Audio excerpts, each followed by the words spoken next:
बिस्मिल्लाहिर्रहमानिर्रहीम। अस्सलाम वालेकुम वरहमतुल्लाहि वबरकातुहू।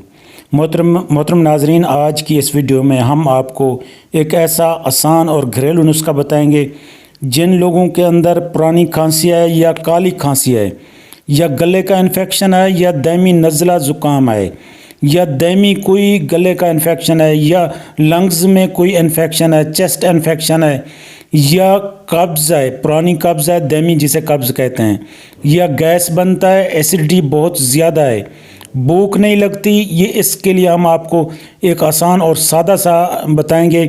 ये आपके सामने अमरूद है, एक कच्चा आपने अमरूद ले लेना है। फिर इसको आपने करना है ऐसा कि आग के अंदर अंगारों पर, जो भी आपके घर पे अवेलेबल अंगारे हों उसी पर आपने इसको पकाना है। ये तरीका आपको मुकम्मल करके लाइव दिखाएंगे, ये आपने एंड तक देखना है।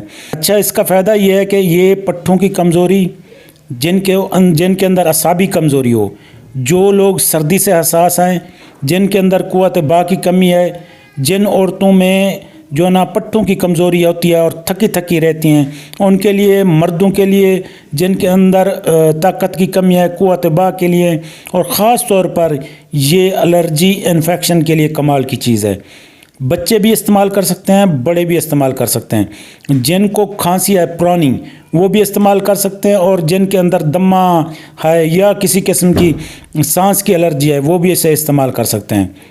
इसको इस तरीके से आपने भूनना है। इसकी देखें इतनी अच्छी खुशबू आ रही, बहुत ज़बरदस्त इसकी स्मेल आ रही है, और आपने इसको इसी तरीके से भुना है। आपको ये ऊपर से स्याह स्याह नज़र आ रहा है, इसको आपने हिलाते रहना है इधर उधर ताकि अच्छे तरीके से ये पक जाए। चाहे तो आप इसके ऊपर नीचे अंगार रख कर इसको रख दें अच्छे तरीके से, तकरीबन 5 मिनट 3 मिनट तक ये बिल्कुल भून जाएगा।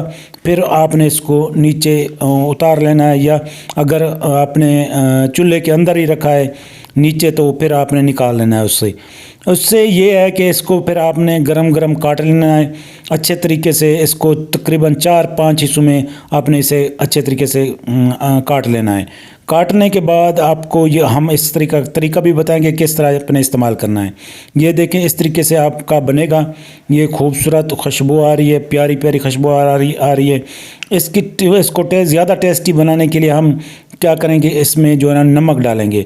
नमक चाहे तो आप वैसे कोई डाल सकते हैं, लेकिन बेहतर है आप नमक स्याह डालें, काला नमक डालें, वो बेहतर रहता है।